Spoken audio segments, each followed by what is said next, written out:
been talking about performances lately? Who's been consistent? That's why greatness is judged. Consistently dominating, taking care of business, doing it better than anybody else. Well, Usyk, no doubt about it. Greatness. Terrence Crawford, love him. Wish he was a little bit more busier. Naoya Inoue. In terms of fight activity. Obviously yes. fights August 3rd. That's it. Naoya Inoue, you already know what he brings to the table. Every time he fights, you know what to expect. A knockout. I think those three, it's clear to say, right? That's its own tier. Yeah, but then you got guys like Bam Rodriguez that's coming on the scene. Every time he fights, he's had some sort of a dominant performance. He just took out a legend. Nobody expected him to do that. Took out a legend, and he continues on challenging the best fighters in his division. Oh, he can be top 5, no doubt about it. Then you got a guy named Gervonta Davis. Again, doing it better than everybody else. Knocking out his competition. He's been consistently doing that. You could put him at number 6. And then you have Better Biev, another guy, 20 for 20.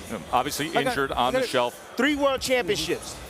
He's been knocking out everybody. So you got like the first 6. I got a question. Go ahead. Canelo's what on this list? On my list? No, on there. Canelo's up number higher. 5 on there, Okay. but Canelo's the one outlier. The guy who beat Canelo, where is he? Yeah, please. That's Bivol. He's number 4. But Canelo's interesting because Canelo is one of those guys where the longevity and the resume trumps a lot of the eyeball test, current value, and all of that. Because he is who he is, and he has been that for a decade in the sport. So let's have a conversation beyond Canelo for a moment and beyond the top 3, undoubtedly Usyk, Crawford, Inoue, any way you put it, that's the top 3. Because there are some curious cases here as to how you view, let's take Shakur Stevenson.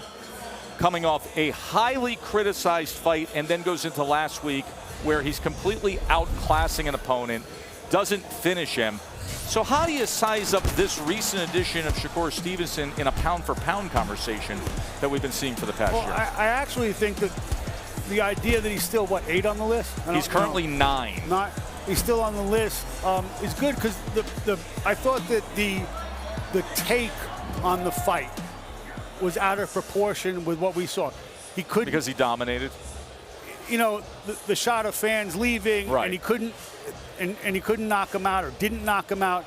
That was the takeaway from the fight, not like he pitching a shutout. And we've seen Shakur pitch a shutout before, so everybody voted for him. Enough people voted for him on the pound-for-pound list. It's like, what are you complaining about? You know, you can't have it both ways. And I thought that the spin, the take at the end was a little bit over the top. It took over. I still think often when you sit at pound for pound is unique as to how do you come up with it. It's a little bit resume, it's a little bit eye test, it's a little bit result oriented. But at the end of the day, it's if everybody was the same exact size, who you got? How do you rank? If everybody was the same exact size, who you got? And that's why Alexander Usyk is number 1, because he did something where you're showing me what you are at a size disadvantage. Your thoughts on Shakur Stevenson in terms of how we should assess him pound for pound wise? Just been inconsistent with his performances. You know, just can't say you're great. You got to prove it. You got to prove it in the ring. You got to show that you're different. And I will continue to say that.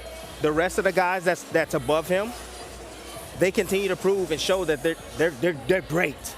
They're knocking out their opponents. They're getting rid of their guys. Whereas Shakur, he's not a knockout guy. However, he still has the ability to get guys out of there with his skill. But why did this become the standard? But he hasn't been consistent. No, I'm just saying this is the standard for me because that's what these guys are doing. That's what these guys are doing. That's what Usyk is not knocking them out, but he's taking the biggest challenges, the biggest threats out there. Then you have Crawford. He knocking everybody gets in the ring with him. And then just keep going. I already gave you the list of everybody that are doing it against top quality opponents. I want to throw another one at you in terms of how do you properly assess him. And I also think this is a very interesting case study. And it's the guy who's number 10, and it's Teofimo Lopez. Because Teofimo Lopez has 2. When you're deciding resume, he has 2 of the best wins you can have in recent years. He's been an absolute prime Lomachenko, and a guy who was king of the world at 140 pounds, the lineal champion, was the undisputed champion, Josh Taylor.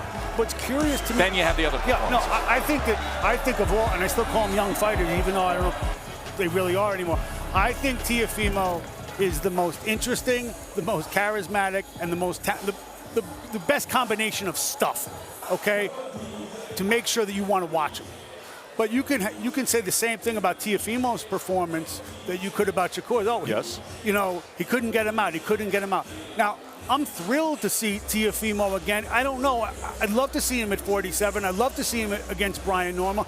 Every time you say Teofimo can't do something, he does. But there is this question now, will his power translate as he moves up? I don't know, but I know I'm going to watch him. So I think that the standard of knocking guys out is not applied universally or equally across the board. Let me tell you something. Let me give you an example. My son the other day played soccer.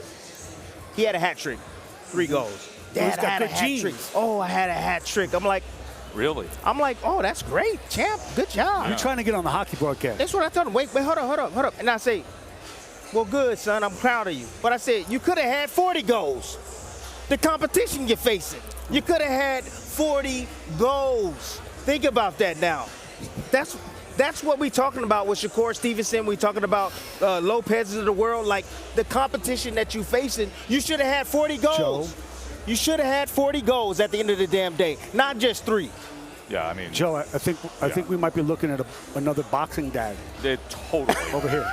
He's just applying it to another sport. I'm just saying the competition. You could have had 40 goals. Let's put up the pound-for-pound list one more time. This has been the discussion. So this was released this week on ESPN. Since Usyk became the heavyweight champion, undisputed heavyweight champion, he's been number 1. Been a clear delineation with the top 3, and then changes in that middle ground through the end of the top 10, with Bam Rodriguez being the fast riser.